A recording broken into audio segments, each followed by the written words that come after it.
What's happening, guys? And welcome back to the channel. And the Premier opening weekend of the Premier League season has now concluded. And myself and George are returning for the first, well, not returning, we are coming at you with the first Monday review, where we're going to review the key moments from each weekend of the season. And George, the Premier League season back underway, as I said, fantastic to see all the fans back in, fantastic to have club football back. I myself, got quite into the Euros this summer, but it's great to have, the week-to-week stuff with your club. And it all kicked off with Brentford versus Arsenal on Friday night. Brentford appearing in the Premier League for the first time in their history and appearing for the first time in the top flight, I think, for 74 years. So it was a massive occasion for them with Arsenal coming to town. Mikel Arteta has said that Arsenal were going to be a bit of a surprise this season, but I don't think he meant that they were going to be even worse than they were last year. I thought Brentford were really good value for the win.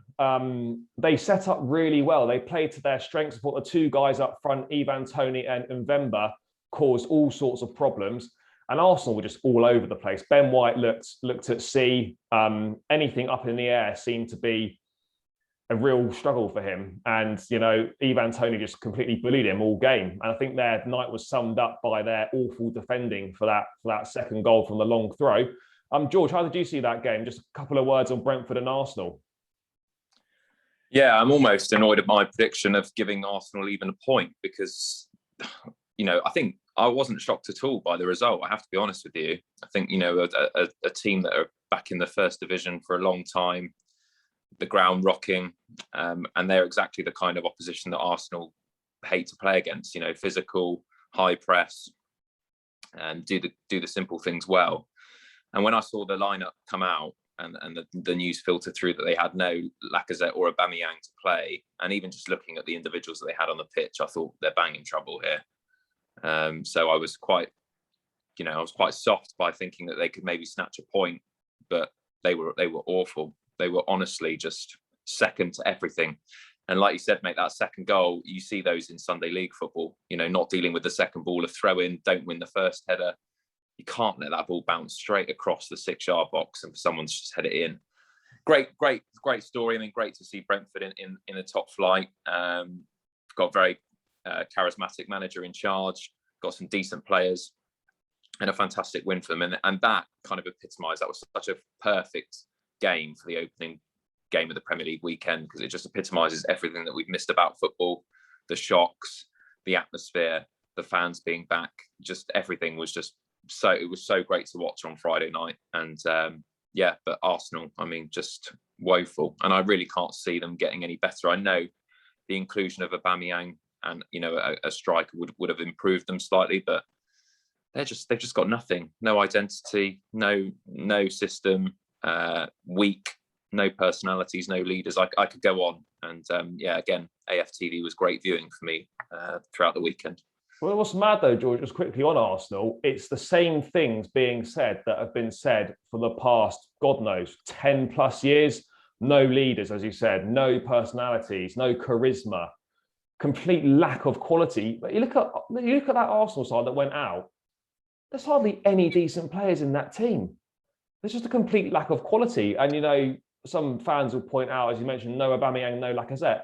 They finished 8th when they were in the team last season anyway. So I think they're banging trouble, and Arteta's days are numbered. I mean, with Chelsea and City to follow next, it could be looking at no points from his first 3 games, and he could be banging trouble. But George, just a quick word you mentioned on the fans. The atmosphere at the Brentford Community Stadium was absolutely unbelievable. Just how good was it to have fans back, not just obviously on the Friday night, but across the whole weekend, all over the country? Up and down for the opening weekend. Just how much of a difference did that make just for viewing and for the players themselves? Yeah, it is the difference, because if you strip everything away, it's all about the fans, isn't it? We're the people who make the Premier League what it is today. I mean, that these players don't get paid. These matches aren't on TV without the popularity of the fans, and it's those people who go week in, week out, particularly for Brentford fans. seeing their side go from all the way from the bottom divisions to the top.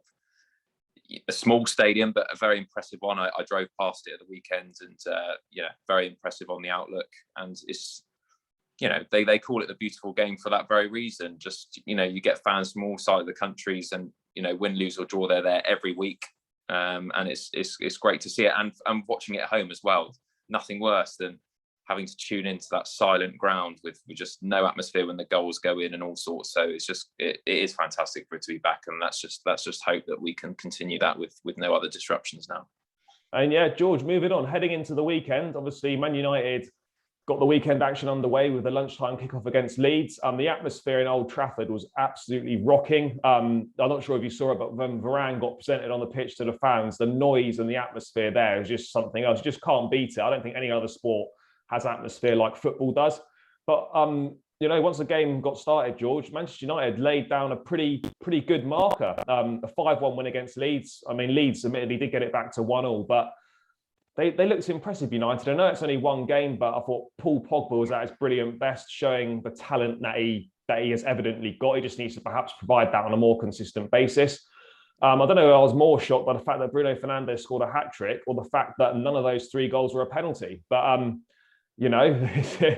they looked dangerous. Jadon Sancho making his debut from the bench. Just a quick word on United, George. As I said, I know it's only the first game, but that was an impressive performance, and they could be contending this season.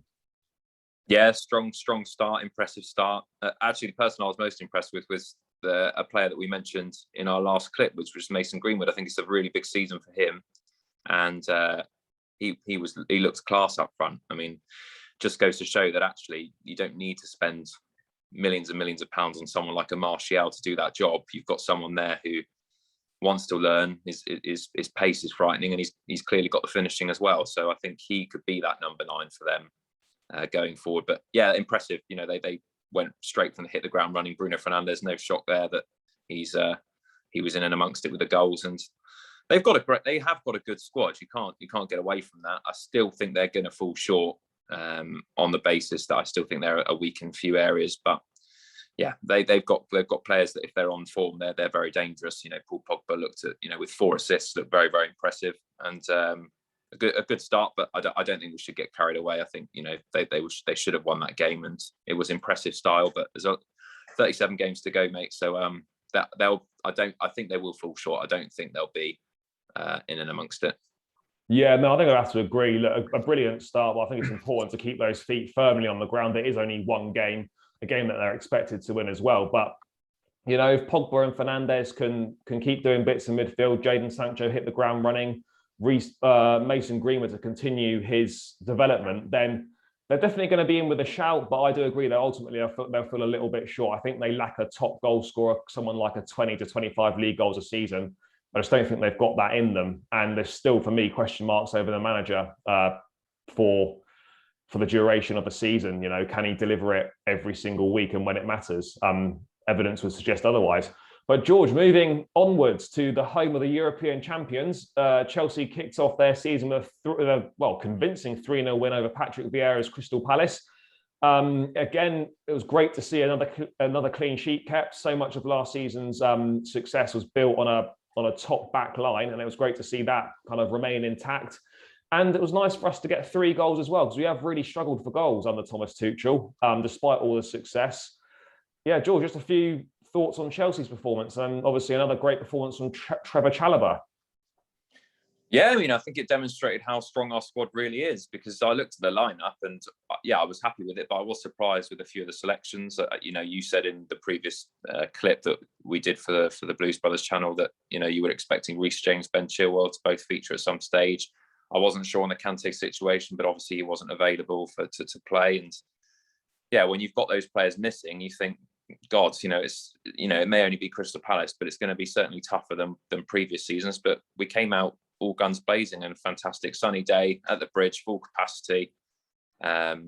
Started off well with Alonso with a fantastic free. And it was the game where a lot of the fringe players made a real difference. Alonso, is he back in contention in left back now after really good performances in the Super Cup and subsequently at the weekend? What a moment for Chalobah as well. Fantastic effort on goal, and you saw the emotion just pour out of him. Crying as he fell to his knees. I mean, a fantastic moment for him. And we managed to get 3-0 without Lukaku. So I think, all in all, clean sheet, 3 points, 3 goals. It was all positives for Chelsea at the weekend. Yeah, I have to agree, mate. Don't think we could have asked for a better start, really. And George, moving on to perhaps the biggest game of the weekend, not just in terms of kind of the clubs involved, but also with the situation surrounding the Harry Kane transfer saga. Manchester City went to Spurs yesterday afternoon. And look, not with a full strength side. Let's be perfectly clear about that. No Kyle Walker, no John Stones.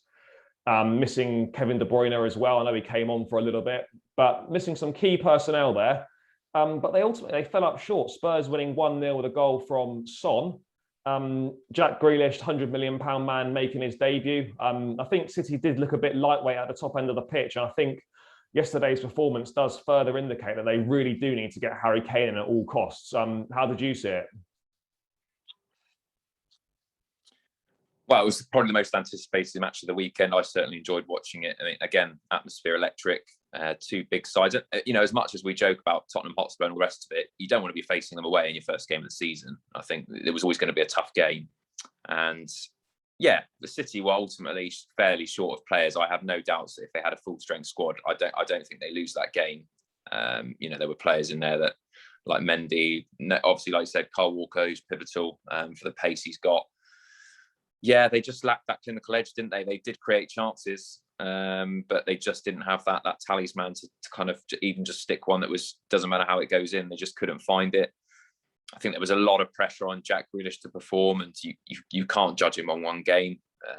He's got to have time. And again, it's a difficult game. He was up against an absolute beast in Tanganga, who managed to deal with him for large parts of the game. But you can't just rely on Jack Grealish. I mean, there was other players on the pitch that should have been doing better. And I think when they get full up to speed, that they'll be definitely still the ones to beat. Let's not kid ourselves. But Tottenham, I've said it on this channel before. I mean, Tottenham, I do think when you look on paper, they still do have a very good side. It's just, I think there's a mentality there where they just don't feel like they can beat the big teams. But great counter-attack goal from Song, who was the best player on the pitch for me, in my opinion, other than Tanganga. And surprise win. I don't think many people saw that coming, but I think, again, first game of the season, City they're not full strength. So, yeah. Yeah, I mean, I don't think that result's going to change Harry Kane's mind about wanting to stay. George, briefly, do you think it's going to accelerate City's pursuit of Kane now, given the fact that they've not scored a goal in their last 3 games now? Well, mate, I've been reading a lot of reports today that it's almost swinging into the favour of him staying now, which I'm almost getting on board with, because I really do think that Tottenham are in a powerful position where, his contract, they're full within their rights to say no. And we know what Daniel Levy's like. I honestly just think he's going to ask for such a ridiculous figure that City just think, we've spent 100 million on Jack Grealish. We've got players that are in and around and can kind of interchange that false 9 position. Are they really going to go 150, 60 million, which is what is going to be required to get Harry Kane? Whether Harry Kane wants to leave, obviously he does. Obviously City want him, but I think it's going to be a deal that I think it's going to be very difficult for them to come in with a £160 million bid. I really do. And even then, does Daniel Levy accept 160 million? I really don't know. It's going to go right to the wire, but I think it'd be a shame ultimately for Harry Kane if he doesn't get this move through and just, either just be a player that doesn't want to play for Tottenham anymore. But for his own professional development and, to winning trophies, I think he has to go to City. But I'm starting to sway towards him not going, mate, honestly. Well, I mean, I agree, mate. He has to go. He has to leave this summer for City, because next summer City will just go for someone else. But City are running out of time. They are going to have to get a bid done. And I do think that, this week will be pivotal in that transfer saga. But George, just lastly, how nice was it on this weekend just to not have any conversation about refereeing decisions or VAR? I mean, it seemed last season, every weekend, we were talking about VAR rather than the football. These adjustments to the rules, thank God they've arrived. It just made the viewing pleasure so much better. And it gave us an extra goal. I mean, they said that Bruno Fernandes' hat-trick goal last season wouldn't have actually stood. So it's just a breath of fresh air to see this, isn't it? Yeah, I mean, so I'm going to be slightly cynical and say that there was a very obvious no penalty at the Newcastle-West Ham match, which was given, that was ridiculous. I mean, he's won the ball and he could have easily gone into the monitors. Didn't look at that. And there was a good point made in the Spurs City match where I don't see why they can't bring in VAR just for corner kicks and stuff, decisions like that, because the cameras are so quick to pick it up that it takes 5 seconds for them to go review that and say, it's hit a deflection, it's a corner kick. But then at what point do you stop? I mean, then you go on to throw-ins, you go to everything. So I get that. But yeah, actually a very positive weekend in terms of refereeing decisions. They got them, 90% spot on, other than that penalty at St James's Park. But yes, it's a breath of fresh air, certainly with the offside rule, I think, giving the advantage to the attackers. We need it in the Premier League. We want more goals. We don't want all this drawing lines, a bit of, we don't want an afternoon art attack session. We just want to see football and giving the advantage to the attacker, which is exactly what it should be. Yeah, and I think it was a very positive return to action for the Premier League, and I certainly can't wait for the next round of fixtures to come round. But that concludes the Monday roundup. As always, guys, leave your thoughts in the comments below. Make sure you smash a like on the video, subscribe to the channel, and we'll catch you in the next one.